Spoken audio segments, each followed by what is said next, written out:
Olá, seja muito bem-vindo a mais um KS Cast. Seja muito bem-vindo você também que nos acompanha lá pelo nosso canal no YouTube, o KS Advogados. O meu nome é Felipe Osmar Krieger. E eu me chamo Rubiane Spengler e no KS Cast, edição desta sexta-feira, nós vamos acompanhar as notícias que movimentaram o direito do trabalho e o direito previdenciário. Então vamos já às informações.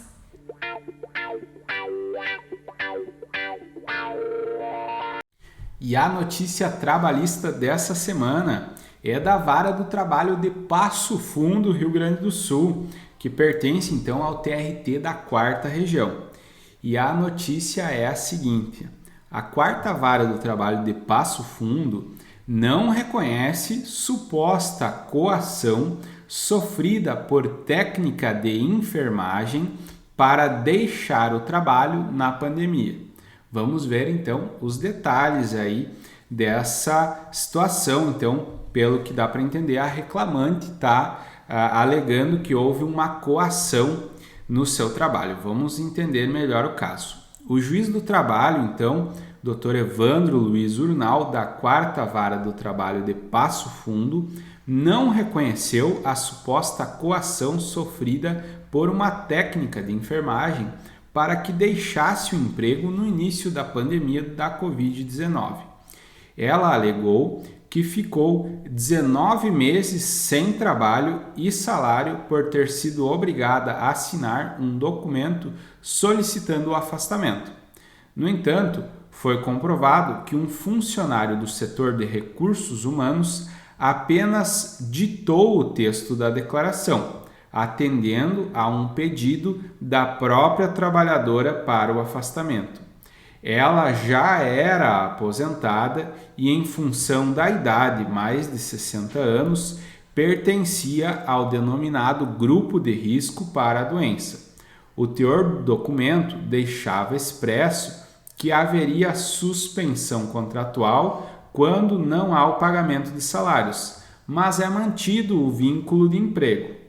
Chamada então para retornar às atividades mediante o seu próprio pedido, com anuência do hospital e decisão de antecipação de tutela para confirmar a reintegração, a autora não compareceu. Ela afirmou que foi coagida a deixar o trabalho por meio da declaração e exigia os salários dos 19 meses de suspensão.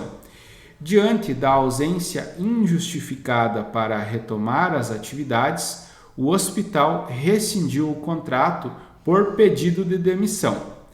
Não foi demonstrado nenhum vício de vontade da reclamante na declaração que fez de próprio punho, pois a ameaça de não ser despedida não se caracteriza como coação.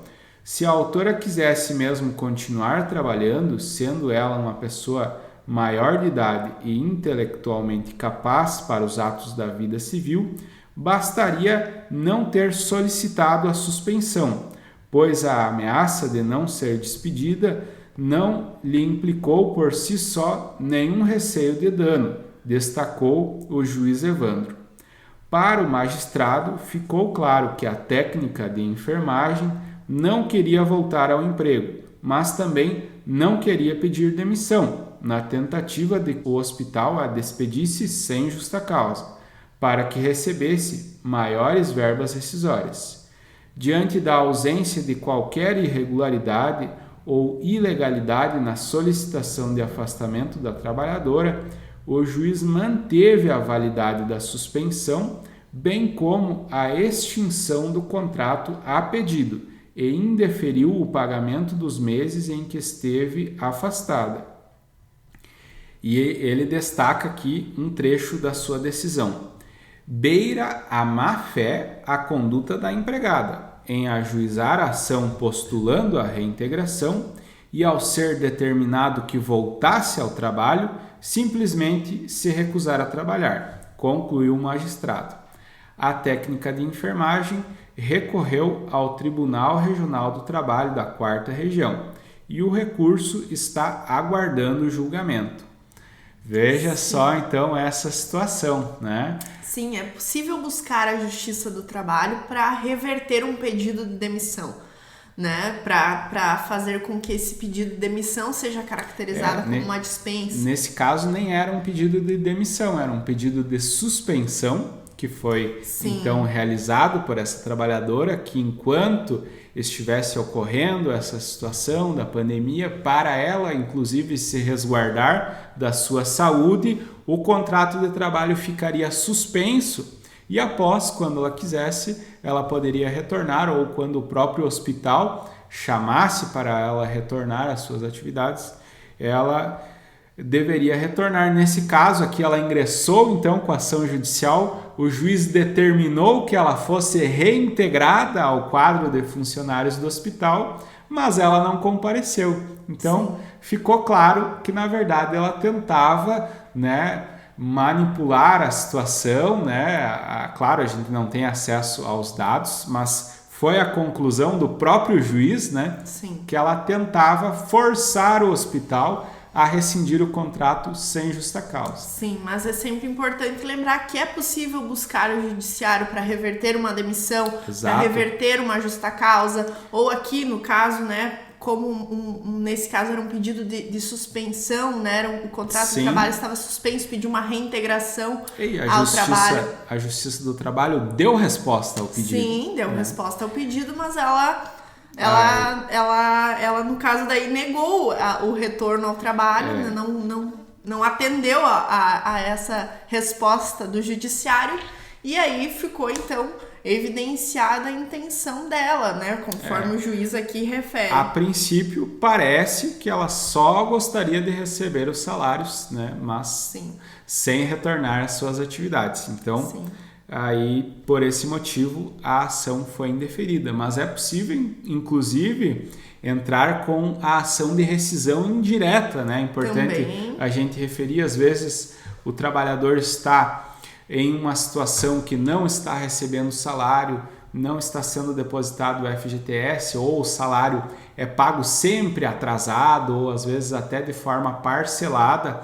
Essa situação, entre outras situações, ensejam a rescisão indireta do contrato de trabalho, e o trabalhador pode ingressar na Justiça do Trabalho para buscar esse direito. Exato, mas é necessário que estejam preenchidos os requisitos para que isso ocorra. Vai ter que ficar demonstrado o atraso dos salários, o não depósito do FGTS, ou alguma outra situação que o patrão esteja exigindo, que não cabe, né, ao funcionário, e aí ele poderá ingressar com a rescisão indireta. Por isso é importante buscar a orientação de um profissional para avaliar a situação e verificar se é possível ou não buscar essa rescisão indireta. Ou antes mesmo de tomar uma decisão, como no caso dela aqui, né? Exato. Talvez se ela tivesse buscado uma orientação profissional quando ela foi firmar essa declaração, teria sido alertada ou teria ficado ciente da situação e talvez teria tomado outra decisão ou tomado essa mesma decisão de forma consciente. Exatamente, porque a gente também das consequências dessa declaração. Presente no dia que ela assinou a declaração. Às vezes pode também o RH ter passado alguma outra informação e no documento dizia outra coisa, né? Mas aí é necessário existir prova disso. Exatamente. E aí, né, ela poderia, antes de ter assinado o documento, buscar uma orientação de um profissional da área do direito do trabalho para lhe dar a orientação. Um suporte. Um suporte, e aí ela assinaria de forma consciente o documento, né? Sim, porque a atuação do advogado não se limita à atuação judicial. É sempre bom também buscar uma orientação quando se tratam de demandas extrajudiciais, seja para trabalhador, seja para empregador. Isso, seria um caso de advocacia preventiva, né? Exato, advocacia preventiva, isso mesmo. E o que nós temos de notícia previdenciária para essa sexta-feira, doutora? A nossa notícia previdenciária dessa sexta-feira envolve segurado especial. A decisão tem como manchete: descaracterizada a qualidade de segurado especial quando há prova de domicílio em zona urbana e cônjuge exerce emprego público. Olha só essa decisão. Vamos A fonte verificar. é do Tribunal Regional Federal da Primeira Região e tem os seguintes termos. Em apelação, então, da sentença que julgou procedente o pedido de aposentadoria rural por idade, a primeira turma do Tribunal Regional Federal da Primeira Região decidiu que a qualidade de segurada especial da apelada em regime de economia familiar ficou descaracterizada pelo exercício de emprego público por parte do cônjuge e prova de domicílio em zona urbana. O segurado especial é o trabalhador rural que exerce atividades de forma individual ou em regime de economia familiar, tirando o sustento próprio e de sua família a partir, então, da atividade e do regime de economia familiar. É a atividade em que o trabalho dos membros da família é indispensável à própria subsistência e é exercido em condições de mútua dependência e colaboração, sem a utilização de empregados, conforme o artigo 11 da Lei do Regime Geral de Previdência Social. Sustentou o apelante, então o INSS, que a entrevista rural administrativa foi completamente desfavorável, uma vez que a parte afirmou que tem casa na cidade, não sabendo informar minimamente as características da terra rural em que alega residir, como o seu tamanho, e requereu então a reforma da sentença proferida em primeiro grau. Na relatoria do processo, a desembargadora federal Maura Moraes explicou que, conforme a jurisprudência pacífica do STJ, em sede de recurso repetitivo, em que o STJ define uma tese que deve ser aplicada aos processos em que discutida idêntica questão de direito, o fato de um dos membros do grupo familiar exercer atividade urbana não descaracteriza por si só o regime de economia familiar, a não ser que o trabalho urbano torne o trabalho rural, então, dispensável para a subsistência da família. E no caso concreto, verificou a magistrada que o companheiro da autora exerceu cargo público a maior parte do período e recebia remuneração superior ao salário mínimo. Além disso, prosseguiu que a autora residia em endereço urbano e não restou demonstrado que tenha efetivamente exercido atividade rural em grande parte do período de carência, que é o número mínimo de contribuições mensais indispensáveis para que o beneficiário faça jus ao benefício. E concluiu, então, a desembargadora federal que o depoimento das testemunhas, em que o companheiro trabalhava exclusivamente na atividade rural, junto com a autora, se mostra frágil perante as provas documentais, e votou pelo provimento da apelação do INSS para julgar improcedente o pedido da autora. E a decisão da turma foi unânime. Vejam só, são situações, né? Por isso que é importante avaliar caso a caso, né? Sim, ela ressalta aqui que a atividade de um dos membros da família em atividade urbana por si só não descaracteriza a condição de segurado especial, porém aqui ficou demonstrado que o trabalho rural dessa segurada, dessa mulher, ele não era indispensável, ele era dispensável por conta da atividade do esposo, do companheiro. Até ficou complicada a situação pelo fato de que o esposo ter, né, um emprego público. Tá, isso por si só não gera, né? Mas ele tinha um emprego público, eles moravam na zona urbana, né? E me parece que na entrevista rural que foi realizada no INSS, a esposa então não sabia informar qual era o tamanho da área, o que era desenvolvido como atividade rural. Sim, a autora do processo. E também parece, né? Não tivemos acesso ao processo, mas parece que as informações que as testemunhas deram também não fechava com a situação vivenciada pelo casal, né? Com a prova documental que o INSS apresentou. A prova documental está clara que o marido era então funcionário público e as testemunhas disseram que ele era agricultor. Então, sim, também ficou conflitante, né? Então, se eles tivessem talvez falado a verdade, né? Olha, ele é funcionário público e ela é agricultora, né?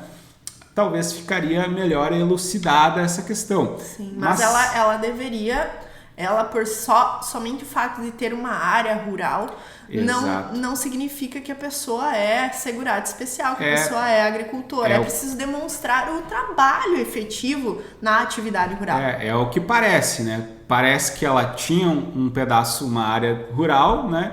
Vamos tentar encaminhar a aposentadoria do segurado especial. Então, mas não é bem assim que as coisas funcionam. Não é bem funcionam. assim. É importante sempre trabalhar com a realidade, né? Com a realidade do caso concreto. E se a pessoa não exerce atividade rural, essa situação vai vir à tona, né? Sim. O INSS também está monitorando, está verificando essas situações. E o judiciário possui, inclusive, a possibilidade de realizar diligências, né? Buscas em campo, enviar um oficial de justiça para verificar se a vizinhança conhece, se essa segurada exercia atividade rural. Então, não existe margem, né, para esse tipo de situação. A melhor coisa é trabalhar com a realidade, né? E exato. Aí, se a pessoa tiver direito, né, sim, vai ser reconhecido judicialmente.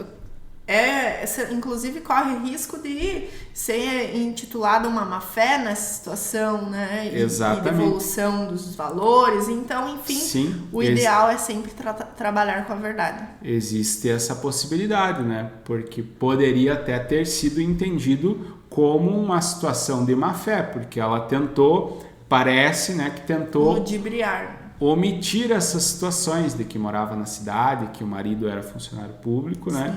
Para tentar o benefício. Até nós já tratamos aqui no KSCast, em episódios anteriores, de uma segurada especial também, que mudou-se da cidade para o interior, né? E acho que até alterou o título de eleitor. Isso, eram cidades e estados diferentes para tentar caracterizar uma situação de segurado especial, mas o judiciário está atento a essas situações e ela também teve daí revogado ou julgado improcedente seu pedido de aposentadoria rural. Então, por isso que é importante sempre o segurado trabalhar com a realidade dos fatos e aí sim a probabilidade de o direito ser reconhecido é muito maior, né? Com certeza. E é muito importante estarmos atentos, né, a essas decisões, buscarmos sempre informações de casos concretos. Isso, porque poderia essa segurada morar na cidade e ser agricultora. Com certeza, desde que exercesse atividade rural. Então, se ficasse comprovado essa situação, o fato de ter um imóvel urbano não descaracteriza a condição de segurado especial. O fato de um dos membros do grupo familiar trabalhar fora não descaracteriza, mas é necessário verificar sempre o conjunto probatório para, então, poder buscar o direito do segurado, né, na busca do benefício previdenciário. E o reconhecimento de segurado especial sempre exige bastante prova da atividade, né? É muito importante que os agricultores, que os segurados especiais estejam munidos de prova documental também da atividade. É importante, no momento em que você vende um produto agrícola, né, faz a emissão da nota, guarda no bloco, comprou algum inseticida, alguma coisa que é para a sua atividade rural, guarda, né? Os contratos de financiamento. Contrato de financiamento de área rural. Sim. Compra de implementos agrícolas também, né? São Exato. Uma série de documentos e até a doutora Rubiane já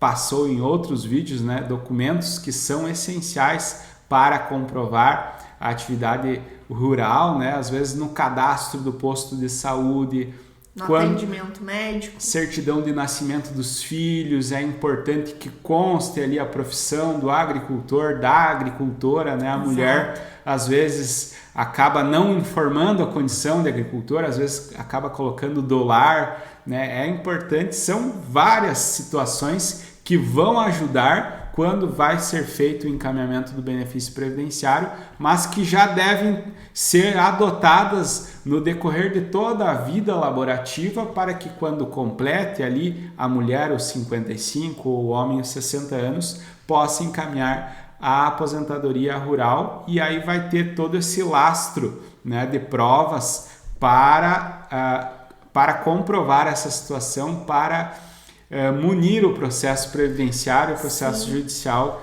se for necessário. Porque, inclusive, a prova da condição de segurado especial não deveria, e não deve, e não é admitida quando se tem uma prova exclusivamente testemunhal. Exato. Né? É necessário que exista um mínimo de prova documental para corroborar, então, a prova testemunhal. Exatamente.